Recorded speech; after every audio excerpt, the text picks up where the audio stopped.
Hello everyone and welcome back to my channel. You are listening to the Ragnar-Ra Tarot. And tonight I'm going to do something a bit special, a bit different than we usually do. Rather than reading a mixture of tarot and oracle cards, I'm just going to do an oracle reading for everyone, for the collective, for you wonderful people listening this evening. So I'm going to do a combination of oracles. It won't just be a single oracle, it will be separate decks so you can get a feel for the reading. And so what I'm going to do is just concentrate on what we need to bring through tonight for the collective, for you. So what do you need to know right now, currently? Is there a situation in your life you want clarity about? Are you going through any kind of transition or growth period? What do you need to know now? Please, guides. So, wanting to bring your guides in to help with this, as well as my guides. I can feel the love. You should be sitting in this chair. I felt the love then. So beautiful. And we do have a card coming out now. Just needed to stop there. Okay, interesting. So we have the void. Stop, embrace winter. Great cosmic womb. Whoa. So right out, no messing. Straight away, it's going deep. Okay, so let's have a look at this and what it really means. So when you're called to embrace this void, this winter, it's like the nothingness. Everything and nothing exists in the void. If you're familiar with Eckhart Tolle, if you're not, and you're interested in mindfulness, meditation, being one with yourself and what that oneness means, this is what this card is talking about. So you can familiarize and get to know what that feeling, not what the feeling, but what the concept of this void really means by listening maybe to Eckhart Tolle. But it's but it's all about being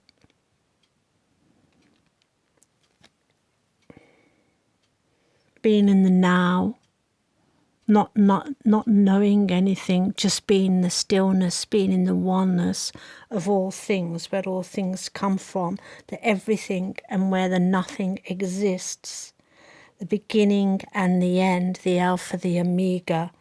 It's the winter and it's the womb. So it's after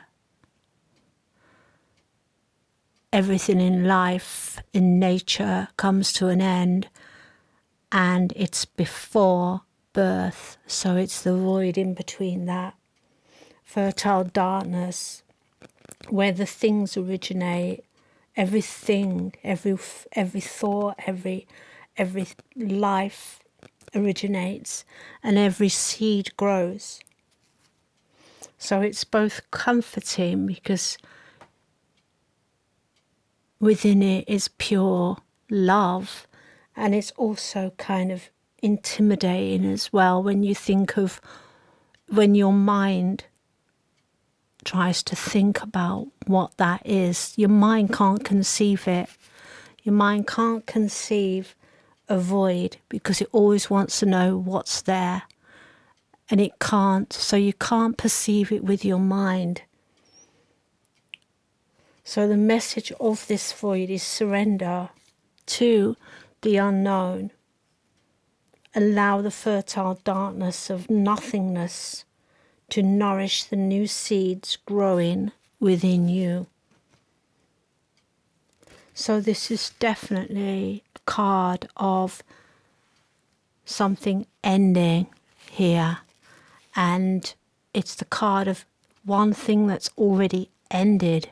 So you're definitely going through some kind of chapter in your life where some phase, some thing that you've been either working with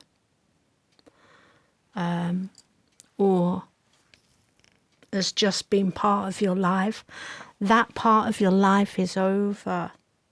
And now you're in the transition between the new phase emerging and the old one passing. So this is the void at the moment that you're feeling.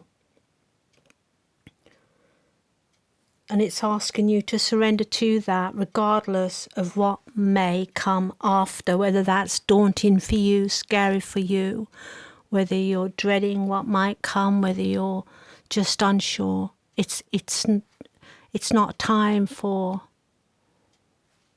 thinking too much. It's just about allowing that to be, right? So just allow that to be. There's nothing you can do. It's out of your control. You need to rest in this period, not worry about what's next. So allow this winter of your life to take its course, to take you, take you with it wherever that it rests, wherever that void takes you. So it's about trust. You need to trust, because even though you don't know what's going on, what's happening, or feel that there's nothing happening, this card calls you to know that even though you can't see what's going on in your life, there are things there beneath the surface, And if you're familiar with the Nordic gods, goddesses, and a lot of their familiar stories within that, you have the Nordic fates, which woven everyone's fate, and they are said to live in below the Yggdrasil, the world tree, and that's how they weave the fates according to our actions and how we respond in life and the things we do, right? So we create our own fate, basically. So this is when I hear this kind of trust, because although you can't see what's happening, there is definitely things happening beneath the surface. So I think of beneath the Yggdrasil world tree here and the fates that are being woven. So there are things happening, things are at work here. And it actually uses the word weavings. It says the greatest weavings happen when we find a way to surrender, to trust. Because our life is being knitted for us. It actually says that. So, again, there's another bow to the fates of the Nordic gods here that we see coming out, being represented in fate itself. So,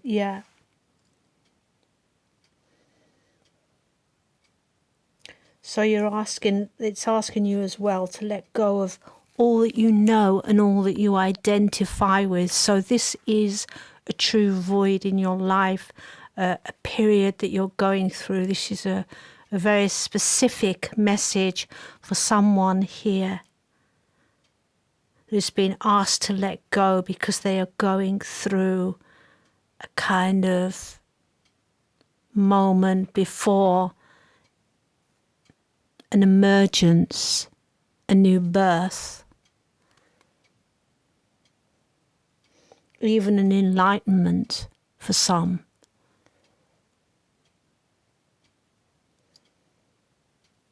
You feel like you should be doing something, and it feels kind of scary because, you know,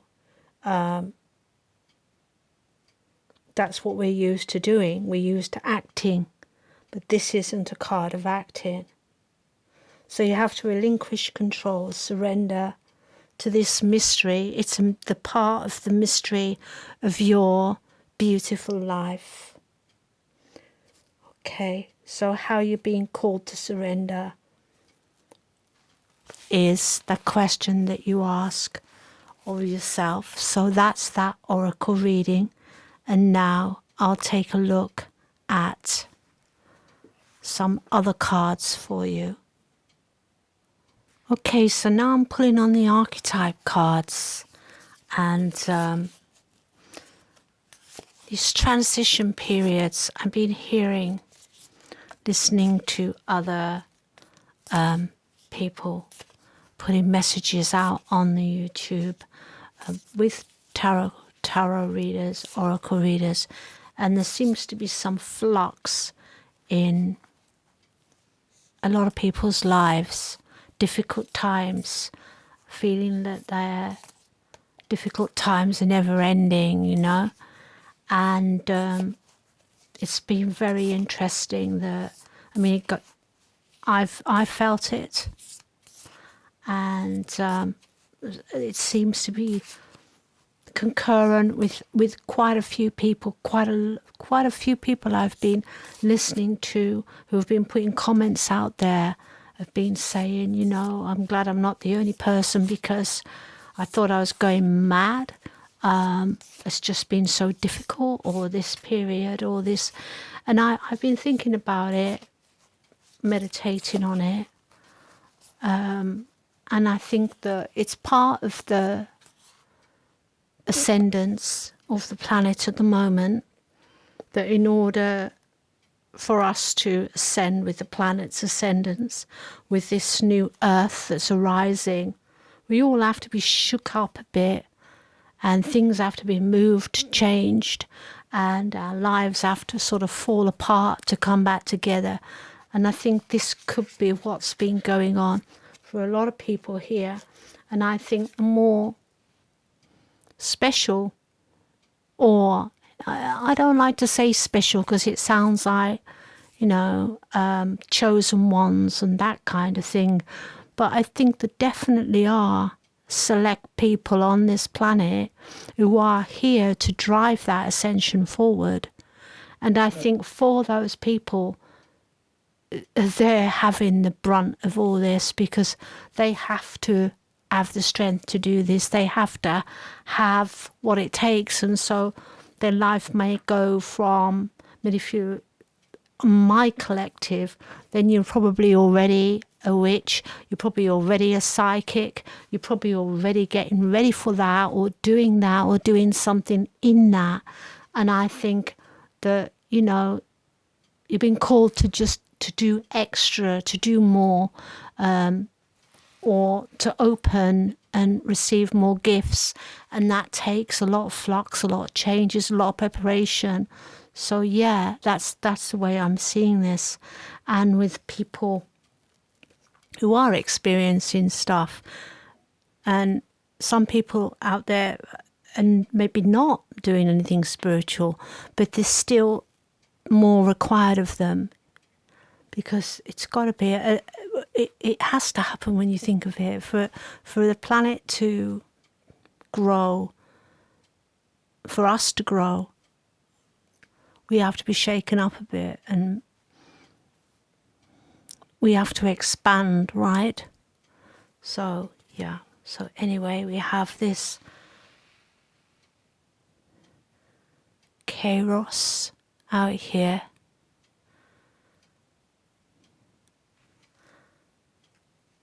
And then I'm doing another archetype card for you. That's the first one. So I'm flanking this void card with 2 archetypes, and I'll do some reading on that. This is a deep reading. It's not for everyone, but for those of you who want to know, who are on this path, who are on this deep journey, transformation, transition, on this kind of roller coaster, and now had reached this point where the old has died or dying and the new is beginning. And now you have another one here, eternal child. Wow. So again, we have 2 very interesting cards flanking this dark. So, well, let's have a look. Let's have a look exactly what these mean. Okay, so Kairos.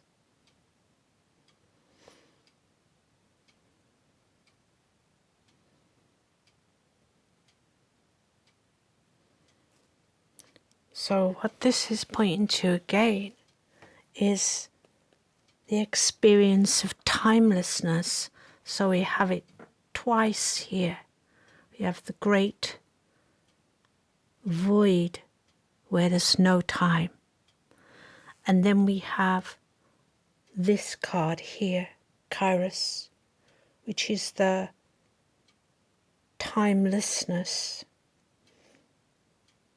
Life beyond the ticking of the clock. So again, it's asking us to go, asking you to go beyond the ticking of the clock here. Like time standing still, the slow motion.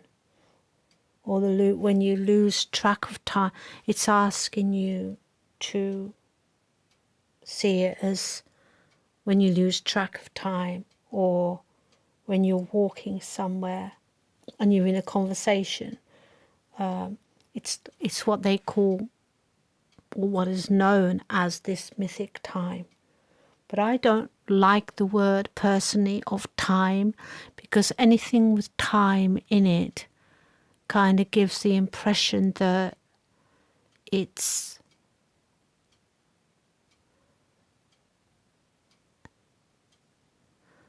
like every day.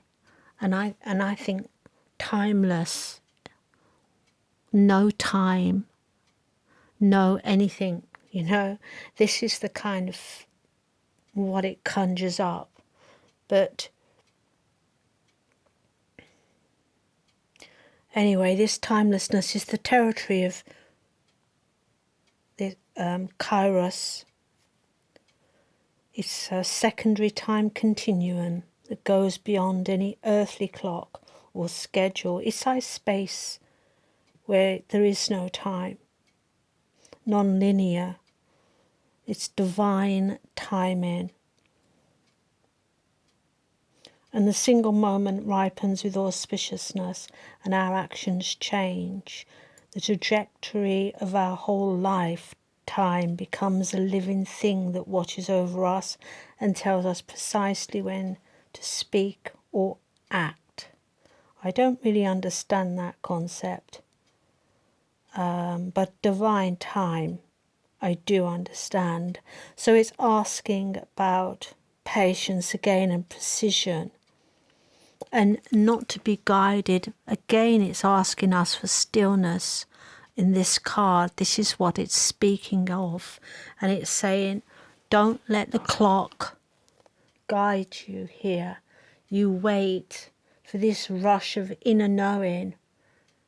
Yeah, so again, it's asking you to rely on your own inner knowing, not the clock. Okay, anything else that can...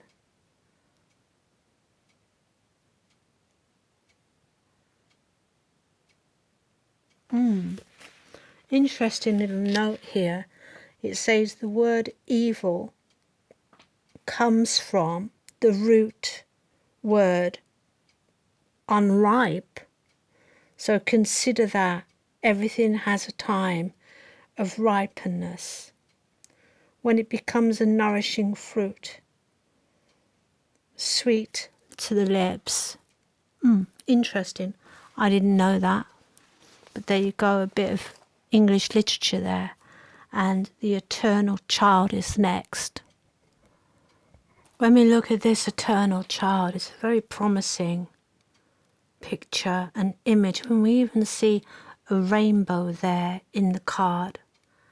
And I'm looking at this card and the actual imagery.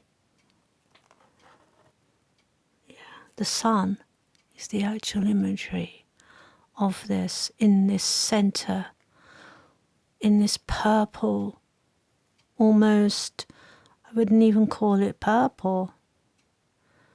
It's more of a violet colour, which is third eye. Yeah, the eternal child, again, she's connected to timelessness and ageless and the infinite aspects of life. So it's radiant, fearless, seeks joy above all else and at any cost. So this is living in like complete, fearless, radiant joy. This is the pure joy of the enlightened. Yeah, that's the word I'm looking for. This is the enlightened. So some kind of enlightenment's coming through here. Or even enlightenment. The cards are coming together infinitely beautiful here. It's a journey. It's the card saying it can't be bound to an aging body with physical limitations in a world that demands attention to detail and logistics. It can't live in that world. It mixes all the rules and responsibilities and goes beyond everything that others say isn't possible. So it goes beyond what is possible as far as science, as far as everything, no matter what you want to put together. This is the boundless, and it wants to return with plenty of friends to the land of free, where of divinity, creativity can pour from the earth, from the sky. It's like the mystical well of eternal youth, which makes the eternal child famous, popular,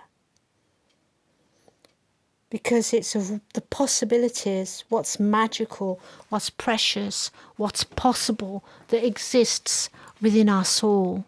So this is what this card is calling us to. So you can see the journey here. We have this no timeless here and the divine timing. And then you have the void here and the weaving and the trust. And then like this rebirth into this eternal child where whatever can be thought of, created in the mind, can become possible. So what a beautiful reading so far, and we haven't even finished. So I'm just going to get some tea leaf cards and we're going to do some of those just to lighten it up, because this is a very, very special reading, and I think it's for special people out here that are listening to it. It could be for one of you, for two of you, it could be for all of you listening, but it's a very special reading, and not everybody will be feeling this or going through this, but if you're here, you probably are. You are, actually. We have this card that looks like Aries, right? And it says victory in an endeavor wants to come out. And then we have the spiritual love, and I'm going to put that there next to the divine child, right? Yeah. So whatever this is for you, it's gonna be all right. Whatever this, if you're having this dark night of the soul right now,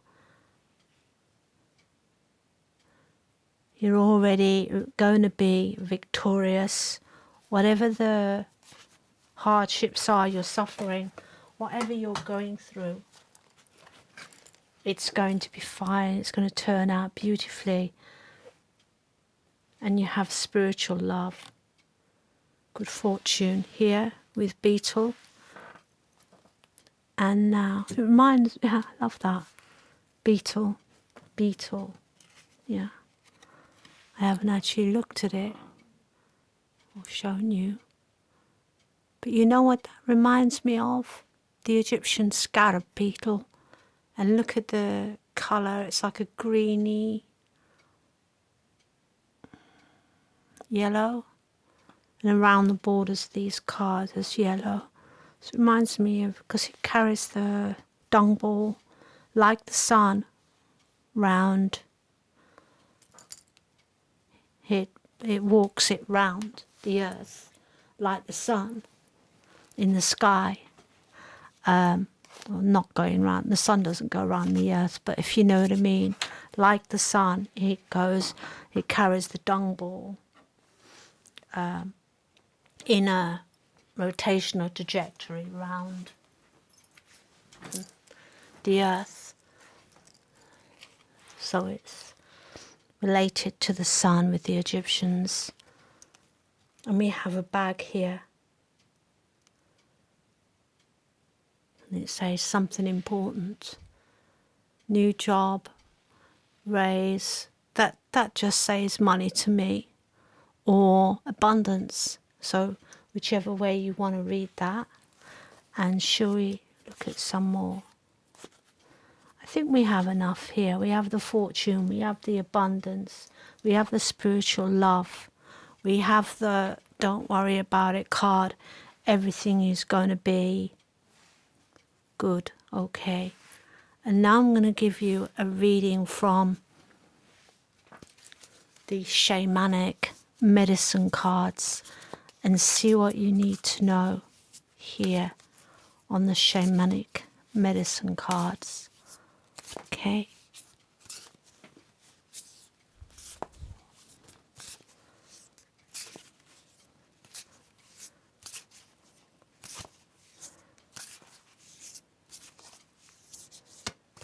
So we've had a lot to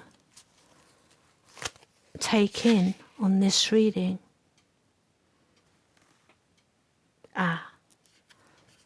And of course, perfect shamanic card here is asking for this honouring at the altar.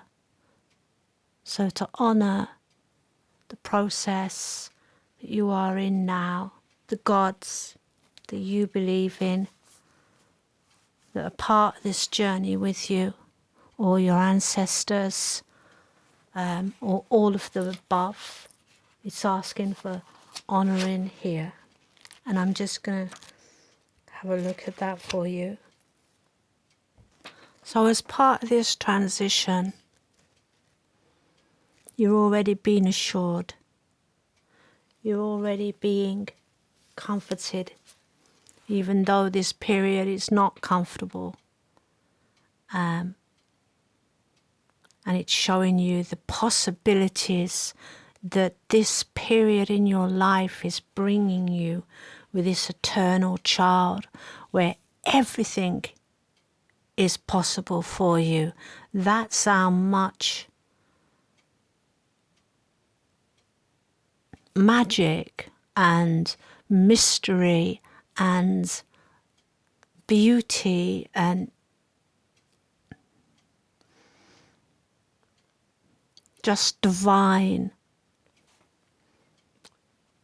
divinity we all have. And this is exactly what it's showing you. And so the honouring here that comes in this last card, we could say, so I've gone to 30 minutes over, so I don't want to drag it out too long. I could put plenty more on, but I think we'll just do something similar again with this next time and see our collective progressive journey on this, right? So this honouring, it says it's all sorts of honouring here. We're not just talking about you honouring your gods or your ancestors. We're talking about to honour that which sustains you, first of all, and those that came before you, which is your ancestors, and the beauty and the truth and the purpose of you and your being.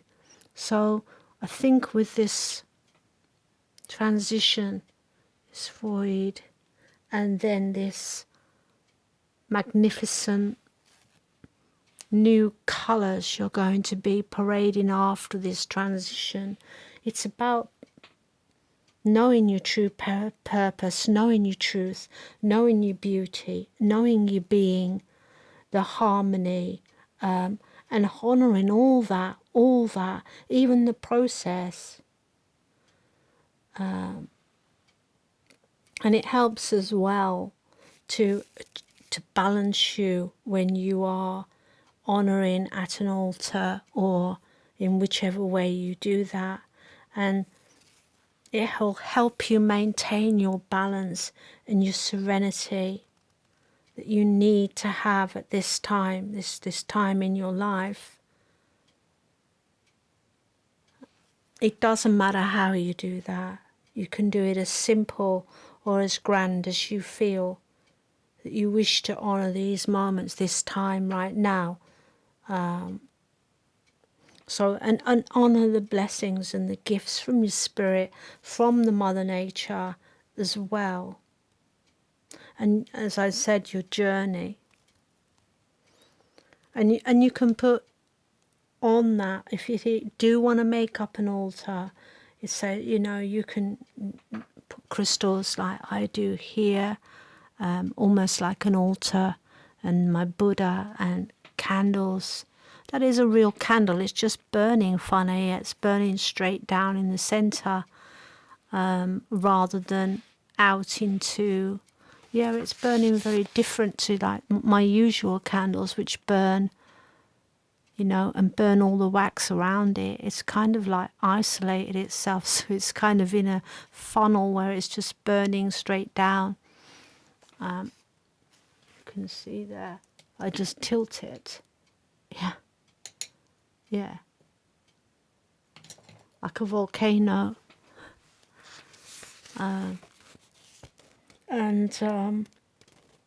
So you can put your flowers, sage, tobacco, whatever represents your ancestors. Yeah. And remember, crystals represent earth, and candles, fire, and incense sticks for air, water, well, we know, a mirror for spirit. I never actually thought about that, but mirror is spirit. Interesting.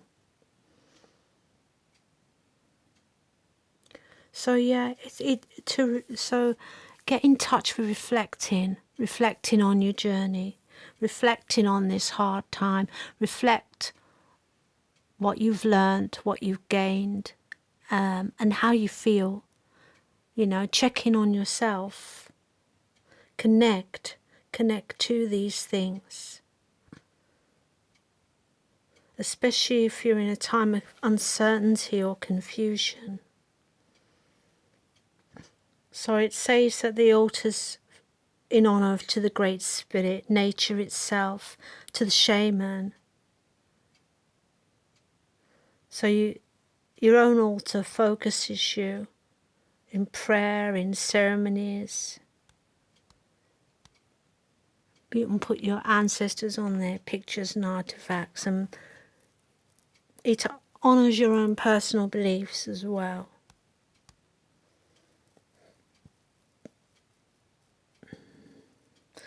And maybe if you haven't got one, this card is pointing you to having something where you can do that for your own divinity and for the divinity of nature, yeah, as well as your ancestors, because maybe what the earth wants from us all is more conscious awareness of everything around us and seeing the divinity within that. Okay. Well, this is the reading I have for you today. And I hope you've enjoyed it. Please leave a comment or a like if you like what I do here. And I will be doing more of these within the next few weeks to come. I may mix them with tarot and regular oracle and then put a oracle reading in there. But thank you for listening and take care of yourselves, of you, your soul, your spirit, your being. And remember, the universe loves you. I love you. God loves you.